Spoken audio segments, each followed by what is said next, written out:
Welcome to another geography lesson. Today we're going to look at economic geography. So basically what we're going to concentrate on is what do we do that builds South Africa's economics. And obviously we practice primary activities and secondary activities and tertiary activities. And where do most of the people, where do we generate our income in South Africa? But before I'm going to continue with economic geography, I want you to pay attention to the concepts and the following definitions. Now, it's quite important for this section that you need to be able to understand what we're talking about and what we're referring to. Now, if you look at the concepts, for instance, balance of payment, what does it mean? It's financial statements and it's transactions between the rest of the world. It's basically if you buy something and you sell something. If you look at the balance of trade, very importantly, it's the value of exports minus the value of imports. Now, it's very important, every single country strives to have a positive balance of trade. So what is a positive balance of trade? Basically, for a country to be well developed and economically very strong, you want to export more than import. So we want to sell more products than buying more products from other countries. So that makes a very good balance of trade. British industries is usually industries that's located between raw materials and the customer. For instance, if you look at raw materials, for instance, oil, that's being from, let's say, for instance, the oil refineries that we get off the coast of Namibia, for instance, and then where it's being manufactured at BP or at Sasol or coal industries, for example. Now, centralization. Now, we've looked at it in our previous section when we look at urban settlements. Centralization is when the movement of industries to a core area. And later on in the next episode, we're definitely going to look at our main industrial hubs. Decentralization is moving away from these centralized areas. The simple reason why is because it might be too congested and there might be too many activities taking place. So what do some of the industries do? They relocate to different areas. Now, the economic activities, that's kind of self-explanatory, is what we practice to make a living. So what type of economic activities do we practice in our country so that we can provide people in South Africa with jobs? Now, exports is the goods and services. So what we basically do, we sell what we make in this country to other countries. Best example possible is the wine we make in the Western Cape. What do we do with the wine? We usually ship it to European countries. Same with our fruit and veg.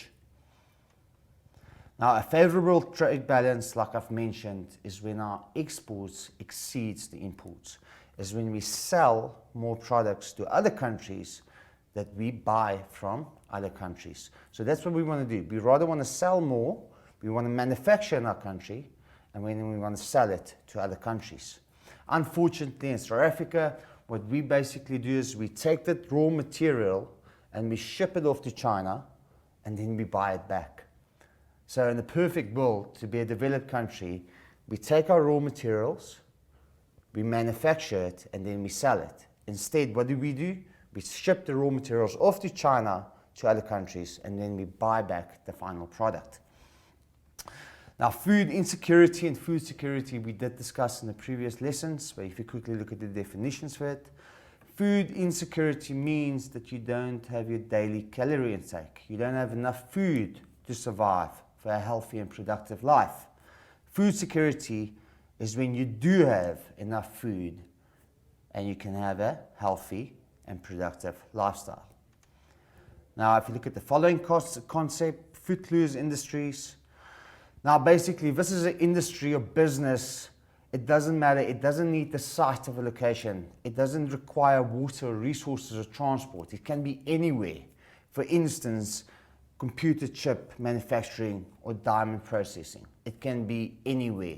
You don't need to be close to transport areas and you don't need to be close to the consumers. Foreign exchange. Now, you will notice this every single night in the news. When they discuss business, they usually talk about foreign exchange as the type of different currencies that the world work with. Now, if you look at South Africa, they always use the pound and the dollar and the exchange rate to see the price of goods and services. So unfortunately, when a country is well developed, their currency is much stronger. So that means we have to pay more for the product. Now, the formal sector is basically what you see as businesses registered to pay tax. Now, obviously, it's very important to be registered because these tax money that they collect provides us with services like hospitals, transport roads, networks, and schools. Globalization, you've learned about that in grade 10. Once again, if you look at it, it's the economic, social, political, and cultural activities of countries across the world that are interconnected. Now, globalization, for example, is McDonald's. It's an American company, but it's everywhere. Apple iPhones, not only in America, it's everywhere. Nike shoes, globalization. Big companies like Procter & Gamble. So they've got offices over there, they've got offices in America, offices in England. Same as KPMG. Now, these two terms are quite important and you need to be able to know them very well and know the difference between the two.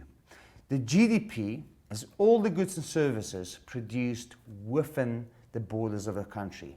So that's me working in South Africa. If I sell a product, that's the GDP, the money being made obviously in the formal sector, they're obviously paying tax and the country makes money. Or service that I deliver, for instance, building roads, it's everything inside the borders of the country. But gross national product is basically outside the borders. If you look at the definition, is the total value of goods and services produced by the permanent citizens of a country in 1 year. Note that permanent citizens may work out of the country. So that involves South Africans that works in England, Australia, or maybe work in the mining sectors up in Africa. So that includes everyone. Now keep in mind, there's many South African citizens abroad working over there. And that is the GNP, the money being made right over outside South Africa as well. Now a hawker is basically an informal street trader. We're going to discuss this section a bit later. The informal sector, usually they don't pay tax, they're not registered to pay tax. So that's the guy next to the road selling loose draw cigarettes, cool drinks, etc. Industrial development zones, the IDZs, we're going to have a look at that also in our next lesson. It's basically industrial estates that promotes economical growth. It's very important to promote economical growth because what do we want to do? We want to provide people with jobs. And we don't want unemployment to rise, rather have people to have jobs. And obviously with people with jobs, it means the country makes more money. Now the informal sector, like I've mentioned a couple of seconds ago, is usually small unregistered businesses. Now we're going to have a look at this in detail in the next lesson.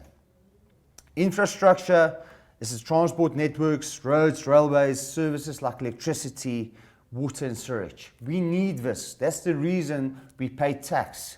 We need water, we need electricity. For a company to be productive, we need electricity. And that's the reason we pay tax.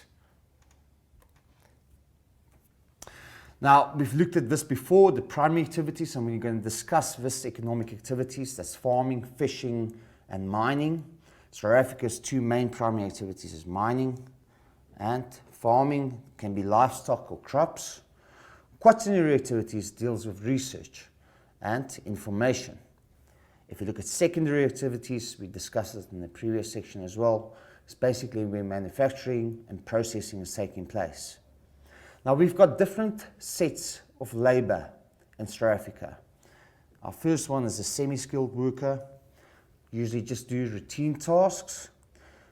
Someone who's not skilled or trained to do a specialized work. If you look at skills worker, it's usually people who's got a tertiary education or has got some sort of diploma or training behind it. So they can specify and they can specialize in a certain job because they require the knowledge to do it. If you look at the Spatial Development Initiative, now this is another program that the government tries to implement. Now what it basically does, it improves infrastructure and attract businesses. So what we want to do, we want to grow economically, make more money, and give people opportunity to be employed, especially in rural areas.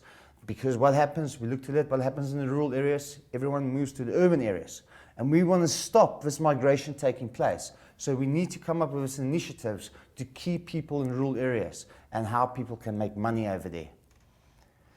Tertiary activities, like we've mentioned, services like the banks, trade and transport, schools, hospitals, etc. A trading bloc is a group of countries that have common markets or trade agreements with one another. And an unskilled worker is just someone who do simple duties and don't have any specific skill. And for instance, physical labor, or basically a gardener, or is unqualified, or has got no qualifications to do a certain job. But in this lesson, like I've mentioned, we're going to look at the primary economic activities. Now, primary economic activities, if you look at the definition before, is basically extracting raw materials from the earth. For example, farming, fishing, and mining, forestry as well. But two of our main primary economic activities that boost South Africa's GDP is farming and mining. Now, South Africa is quite renowned for mining. If you think of all the gold, I mean, Johannesburg is known as the city of gold. Many settlers settled, and that's the reason why Johannesburg developed, is because they found gold over here. But before that, Kimberley was also one of the first settlements where diamond mining took place. And farming plays a vital role in South Africa because we make money of it and it provides people with food in this country. So those two are the most important primary economic activities in South Africa. Now, if you look at farming, we already discussed it. In our previous lessons, when we look at rural areas, that's mostly where farming taking place. Now, we got subsistence farming and commercial farming. Very importantly over here, Great Charles, if you can remember, commercial farming is making a profit, making money. So we've got extensive and intensive farming taking place as the farmer plants his crops, not to use for his own use, but to sell it to make money. Now, for instance, in the case in the Western Cape, for example, farming of grapes, what do? They process it over there as well. And what do they do with their products? Make wine of it and usually ship overseas. And that's obviously very good for the country because it increases our exports. We can make more money because of the difference in currency. Our farmers can get paid more over there than locally. Now, if you look at farming, we've got stock farming, crop farming. So I'm talking maize over here. Stock farming, I'm talking cattle or sheep. And mixed farming, many farmers do practices both crops and stock because they can use the crops to feed their stock. Now, if you quickly look at it, we've got small scale and large scale farmers over here. If we just quickly look at the explanation of small scale farmers, with limited resources, as hobby farmers or retirement farmers, lifestyle farmers, they sell directly to the consumers through farmer markets. Those who grow vegetables or fruit will also raising livestock. Now, if you look at large-scale farmers, and that's mostly your commercial farmers. Now, obviously, they use the optimal size of the business enterprise and obviously try to make as much profit as well. Now, the other type of farming that we did discuss is subsistence farming. Now, if you look at subsistence farming, it's basically farming for yourself to provide your needs for your own family. Now, if you look at subsistence farming taking place, it's usually they've got crop, they've got cattle, and that is just to provide themselves with food.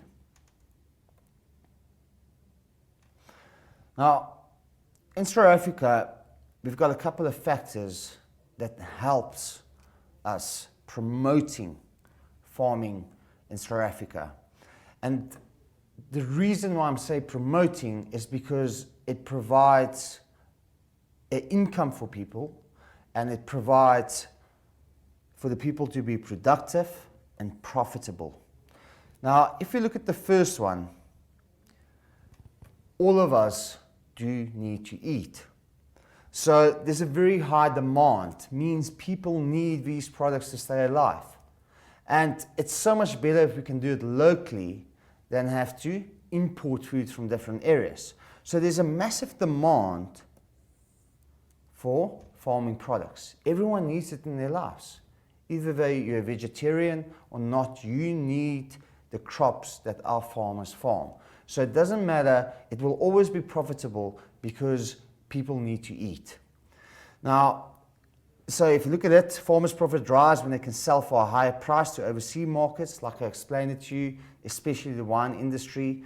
But not only is it important for exports, but it's also important to the local community, the local population of Southern Africa.